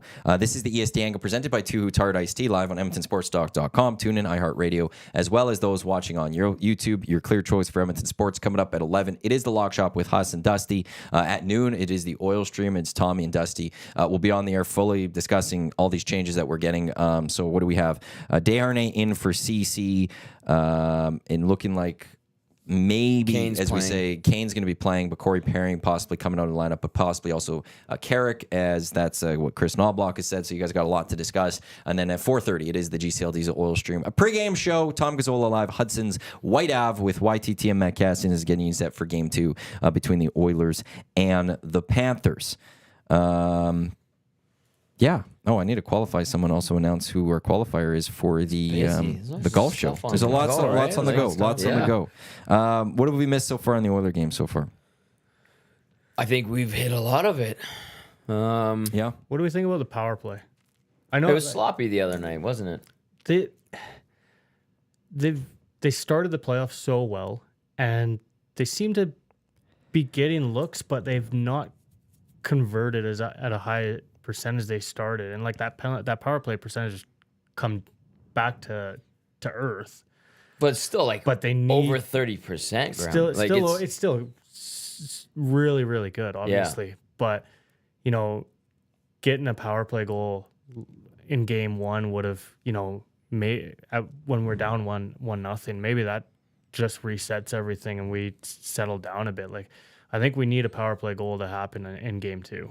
Florida's super aggressive. Notice that they were rushing one guy right on top, and then you'd see the second layer of trying to come at whoever was the puck holder, and we'll see if Edmonton can adapt. But yeah, it didn't look in sync, and I think that's kudos to what the Panthers did on their PK. Good job scouting, and the tendency not to shoot. I think that's frustrating a lot of fans. But yeah, I mean, it's hard to blast a power play that was first in the playoffs, and special teams have been unreal. So, but you're right. Like, if we're nitpicking because it's the Stanley Cup Final, as we should, they need one, especially for a momentum swing, or you get a lead too, right? Yeah. Like, we'll see how they adapt, because you got two guys coming at you, or they're coming at you in layers like that, like Florida did the other night. That means there's another guy open, so you can create an odd man opportunity and find a 2-on-1 somewhere in the zone and try to convert. Again, try to elevate the puck on Bobrovsky and see what happens. But yeah, you're right. They're going to have to find a way to adapt, because that was checkmark to the Panthers in game 1, and that's a tough one for the Oil. Neil in the nasty chat. Earlier, I just missed this one. Hey, Maddie, speaking of the cup in the rink, what the hell is the cup being at game 1? I don't remember that being a thing before. I thought it was weird. Cheers, Neil. I actually love that.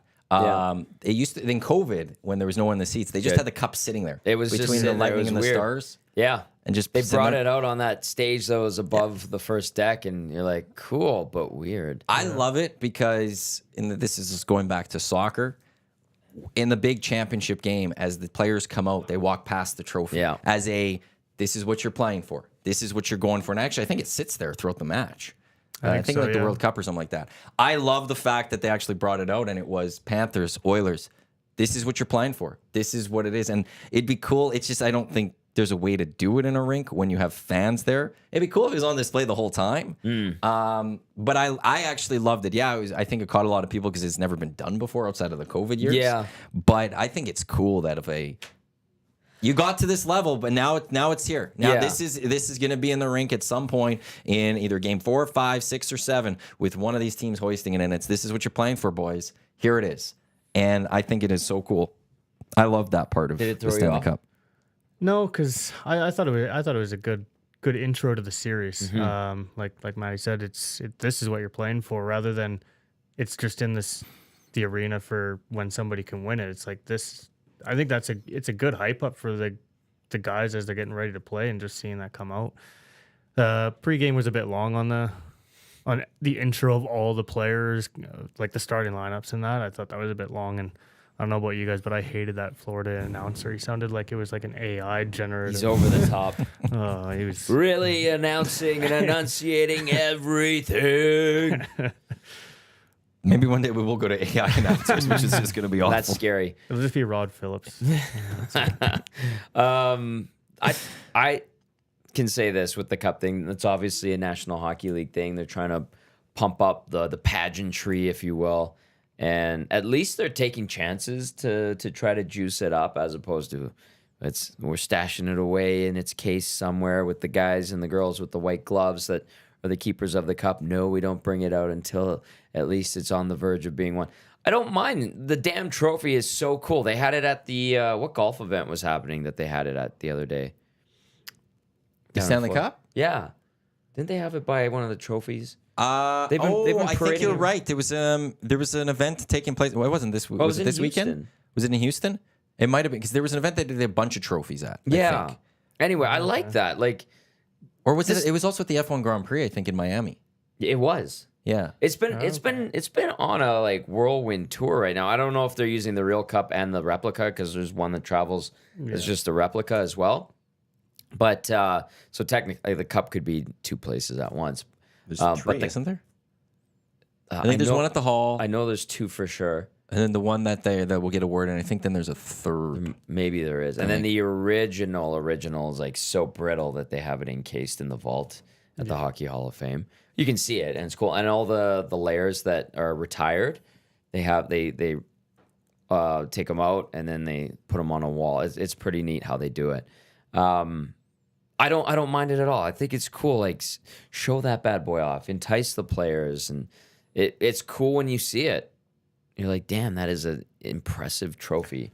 Oh, it's a sharp trophy. Like the two trophies from Canada, the Grey Cup and the Stanley Cup, are amazing looking trophies. They're beautiful. They are better to me than the Larry O'Brien, the Super Bowl, and the Commissioner's Trophy in Major League Baseball. Like there's something beautiful about those ones. So I like putting out, and as I said, it's done in soccer, but I don't think it's been done in North America. I don't recall ever seeing the World Series trophy being out beforehand. They make or a the new NBA. one anyway. Well, but even just having it sit there when the players come out, I don't recall. Maybe I'm off on that. I don't recall the Super Bowl being on display when the players come out or something like that. Like it doesn't remember. hit. And this one at least hits. Now, are they going to do it for every game? I think that'd be know. weird. Somebody That asked, would would be they do weird. it for Game 3 in Edmonton? Probably not. It would be interesting because then the Edmonton fans could see it too, I guess. But it would just be weird in the mid-series to kind of pull it out. I think just that'd game be one. odd. Yeah. I think game one is where you show it off to show what you're playing for, and then it's going to be brought back for. Or just put in when the it's- Zamboni Yeah. entrance. Just put a nice little display there. Yeah, but and then it the just great sits crews there. are going out and then they there. move it. Yeah, and you just move the you Stanley can't do Cup, that. Zamboni, and all that comes out, and then you move it back or something. There's got to be a spot. Or just like tie it up to something and hang it from the rafters or something. It's almost like the in wrestling the ladder match where you got to go grab it. Just have the Lord God. Stanley just hanging there so that someone's got to Brilliant. go grab it after. Brilliant. It was here last week too, Yes, it was, and actually we got an offer to bring it into our studio and we didn't take it. because they were asked they could have brought it in Saturday night. And we had Man, that nothing would've here been on awesome. Saturday night. Yeah, so. I guess so.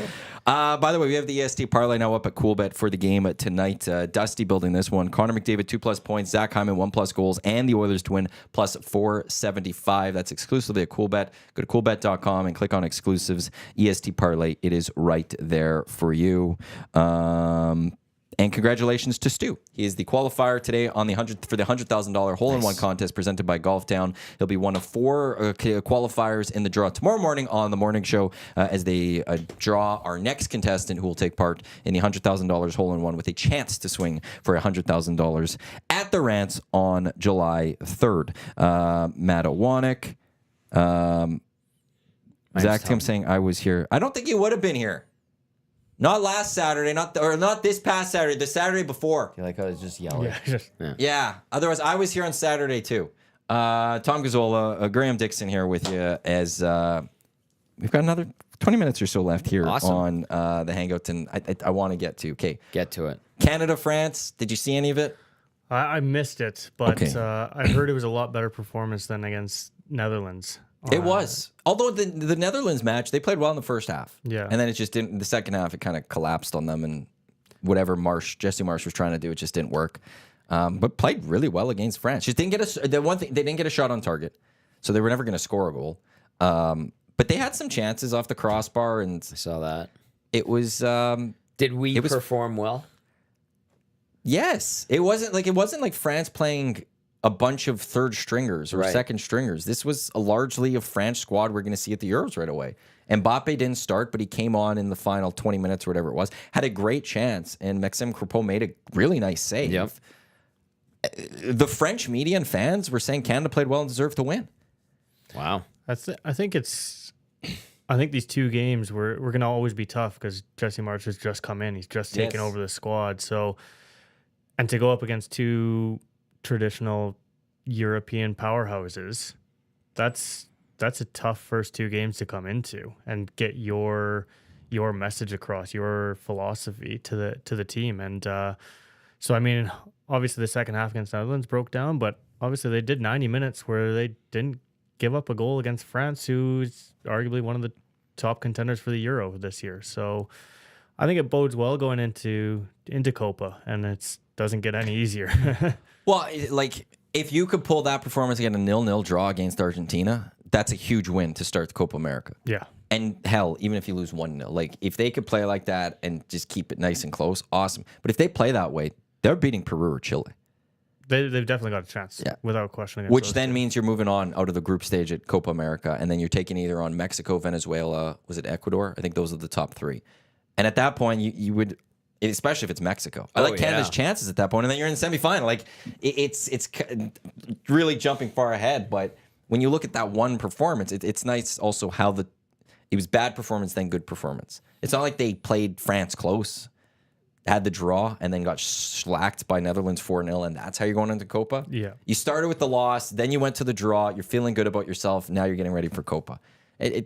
One of the biggest results Canada would have had in almost ever. I'm happy. Yeah. I'm excited. Bring on Argentina. Let's go. Damn right, Messi. We're going to take you down. And you're going to be there for that game. I'm going to be there for that game. So In that's on the Atlanta. 20th. So it's going to be, but yeah, it's a great performance. And I was watching it yesterday, and I was just like, well, at some point they're going to give up a goal. And then it's like, well, when's this goal going to come? And then all of a sudden, like, are we going to get this draw? Like, the draw on Coolbet or something was like plus 400 or plus Wow. 500 or something. It was like France was favorites to just win this. And As they should France be. is trying to win this because they're trying to get ready for the Euros. For them, it's not just a middle of the year friendly. Yeah. It was their last build up to Copa, so they're obviously trying to figure some things out as well. And guys are going to be trying to play for that starting spot. So, yeah, they weren't taking it easy. That's for sure. Can England do it? Can it come home? You know, we'll say this every tournament, no matter what, but it's coming home. But Do you like Gareth Southgate? No, not overly. Okay. I think he's had enough time to try, and I think he's got to I think his message is probably wearing thin now. He started really well. He's given us the best opportunities to win a major championship in the last since ever, really. Euro final, World Cup's Final Four. Yeah, The World Cup prior, losing a very close one. Was it the quarters against France quarters. Yeah, in the last World Cup? yeah. So it's been a run of decent results, at least. Yeah, I just think he's been there for his time. I think he wasn't even really thought of to come into this championship, but he extended. But I think anything short of a final here, he's going to face a lot of pressure to step down. I don't think they'll fire him but I think he'll step down. Well, the thing I could tell you is apparently my owners are interested in Southgate still. So you guys might get a reprieve as a nation. Take him. Because Manchester United might take him, which is going to absolutely annoy me and piss me off because Ten Hag should still be the manager of that team. Well, then Harry Maguire will start starting for you guys again. Actually, he's not bad with Lisandro Martinez. When Martinez is playing, that team is so much better. They just need, and he was hurt all this year. Quickly, is it Smitty the welder that jumped in the nasty chat? France didn't play their top players. You go take a look at that French roster and tell me which one of those players isn't going to be starting. There's a lot of players that will be starting for the Euros. Giroud was playing. Camavinga was playing. Griezmann was playing. Like, there's a lot of players. You cannot tell me that France was not playing their starters. You go compare the players that played in that match against Canada yesterday, against the first match France has in the Euros, you'll see a lot of players that are starting. Just because Mbappe didn't start doesn't mean France didn't play their players. And Mbappe was dealing with a little bit of a nick going into that. And then he ultimately played and he looked good and they stopped him. So that's completely wrong to say that France didn't play their top players. It obviously wasn't their full A team, but there was A players absolutely in that lineup for France who are going to be favorites to win the Euros. Damn. Followed by, I would say, England. I don't know who else I'd put into that category after those two. No. I have no idea. It's Italy. I'm an Italian. I'm not confident about the Italians right now. Well, shoot. I don't think we have scoring.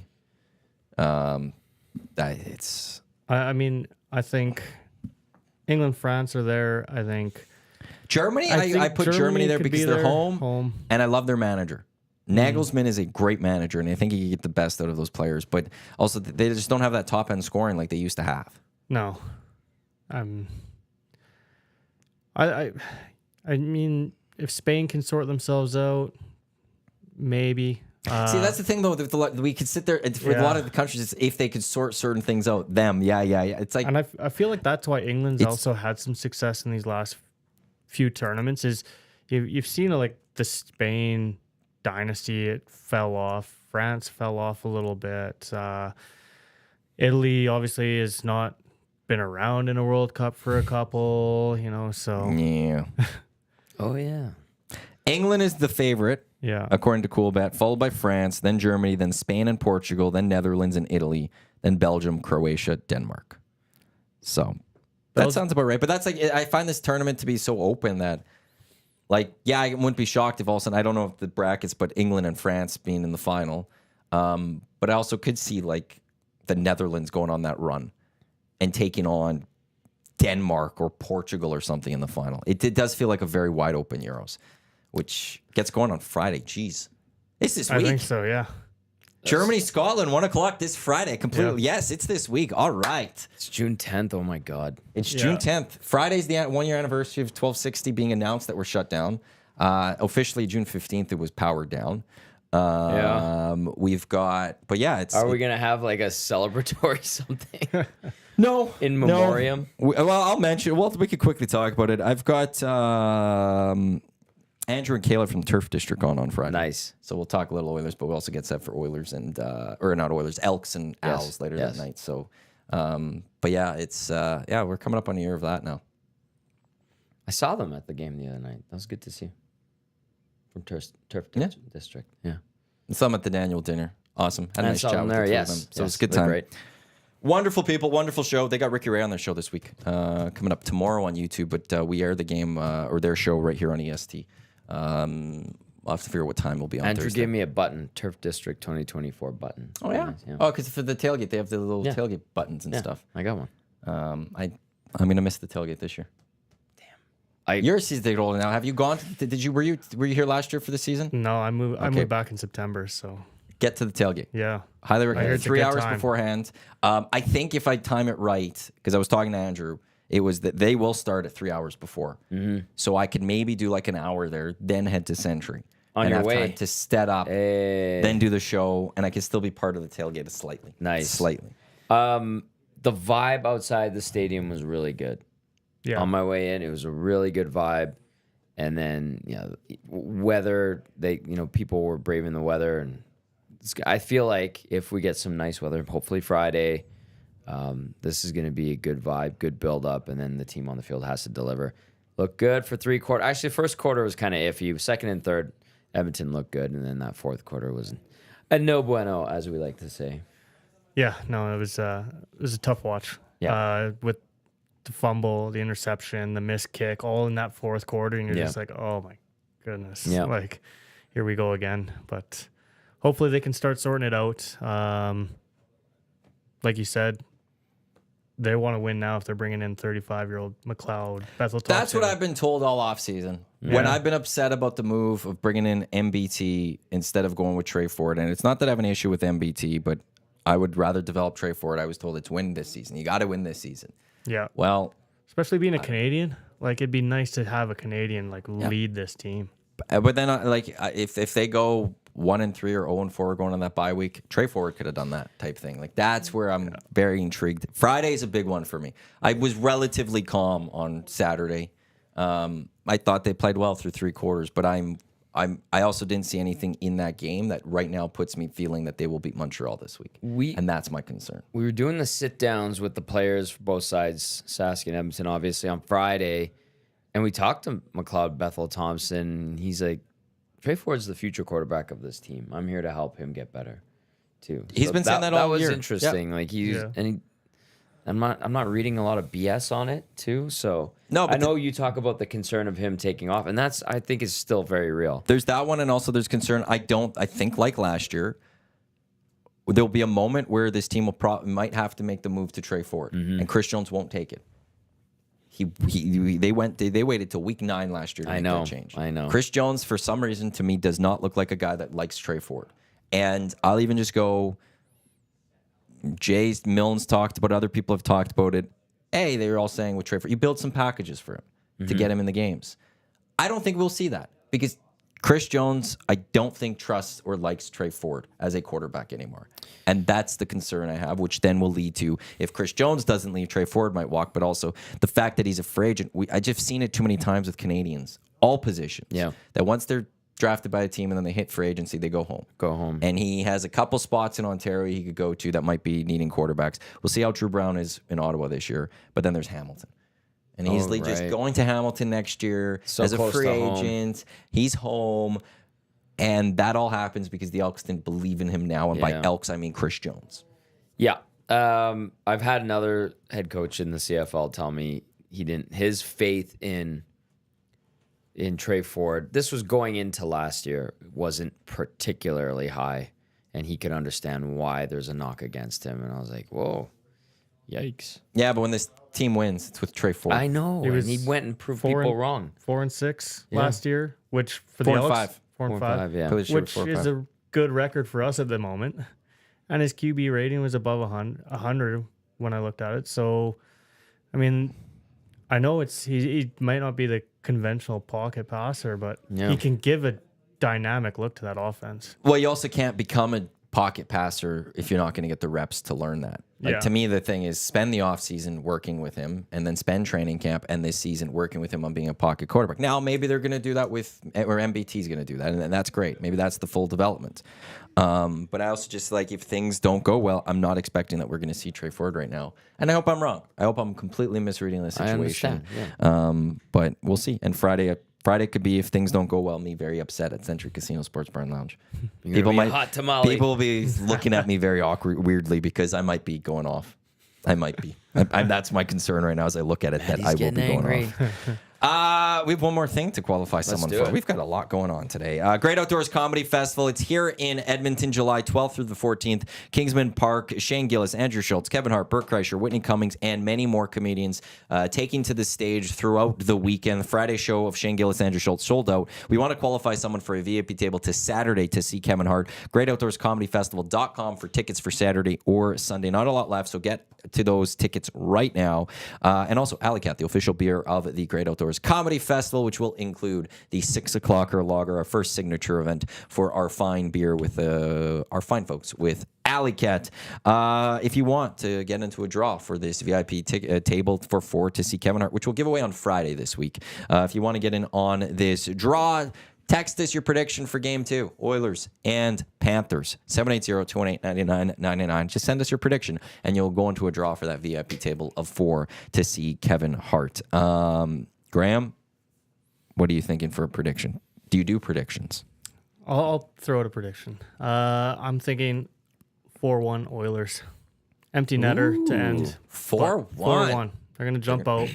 If the way they played at Game 1, it's if they play that way again, they're going to take this game. McDavid's going to be motivated, I think. The flip side I will just go with is Panthers, they maybe played their worst game of the series that we'll see, and they still got the victory. So there is better for that Panthers team. But also, the Oilers aren't going to just get shut out. No. They're just not. And McDavid and Draisaitl are going to get their goals. And so, yeah, they did that in Game 1. And to what you said earlier, it's the Panthers necessarily, maybe they didn't play bad. Maybe it's just the Oilers played them very well.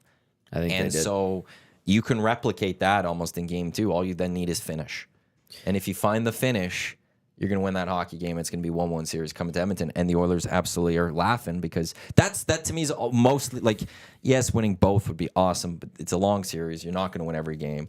When you're that road team, the pressures, you just need to get the 1-1 and take home ice advantage.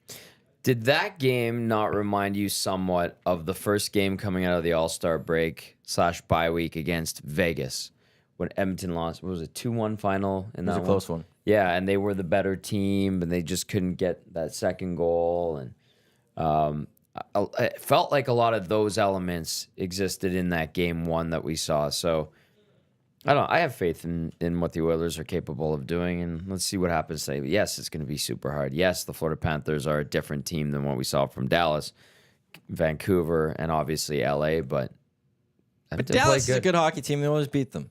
Yes. And it's not like there's this Vancouver massive gap between those teams. Beat them. Yeah.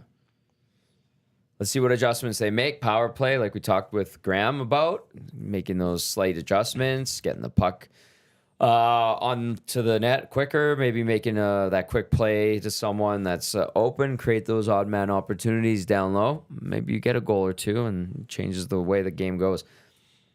Yeah, maybe Florida wants to have a better game too, but we'll see.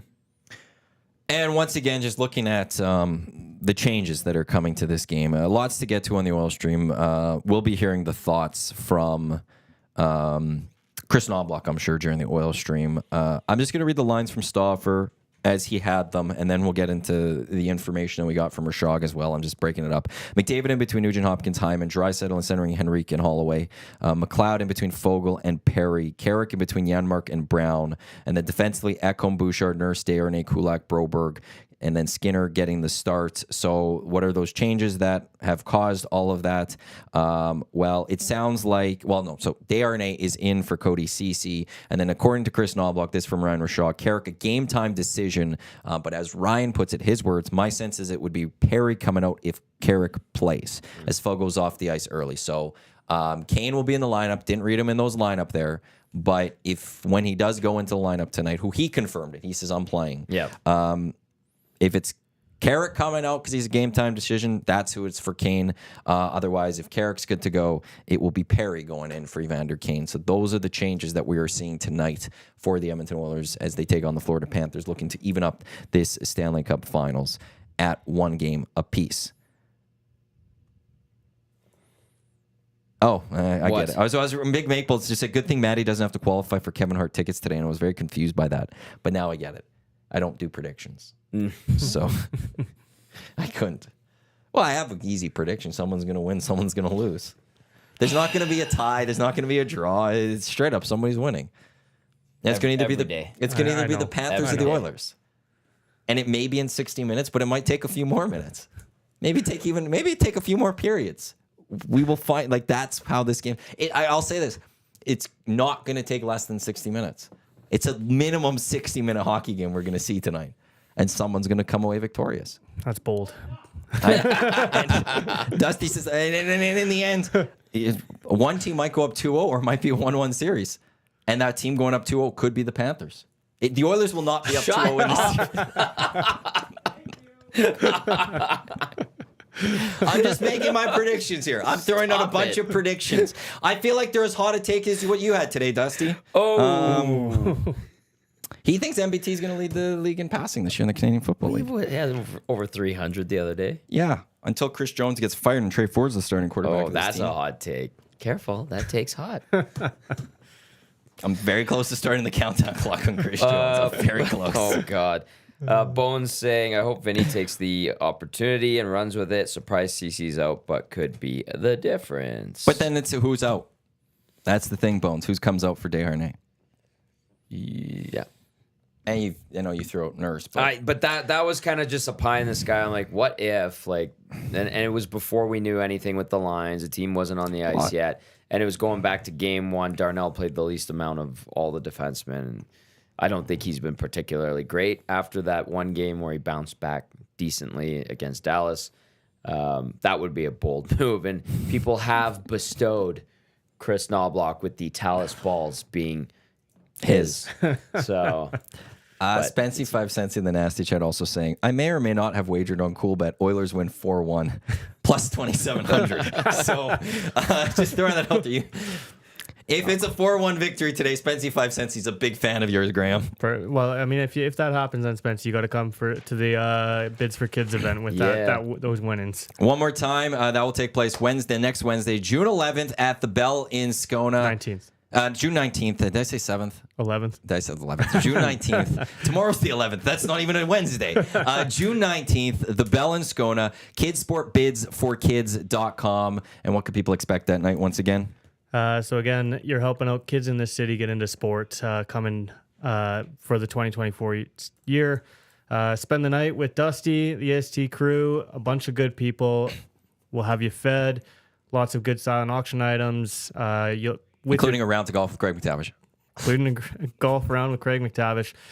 We've got a round of golf at the ranch as well. You're good buddies. So, and with your ticket, you're automatically entered in for a night at the Jasper Park Lodge, $100 to Earl's, which is about $1,000 when I looked at the rooms over there. And lots of other good silent auction items. $75 a ticket, 4 for $250, 8 for $400, and again, all funds going to our So All Kids Can Play grant program. Awesome. KidSportBidsForKids.com. Graeme, thanks for coming in today. Thanks for having us. Tommy, have fun on the oil stream today. I will. And it's going to be a fun one. You guys got a lot to discuss. Yeah, we do. And then also the GCL Diesel Oil Stream pregame show, 4:30. Hudson's White tonight here on Edmonton Sports Talk, YouTube, iHeart, TuneIn, EdmontonSportsTalk.com, and then of course the post-game show as soon as the game concludes.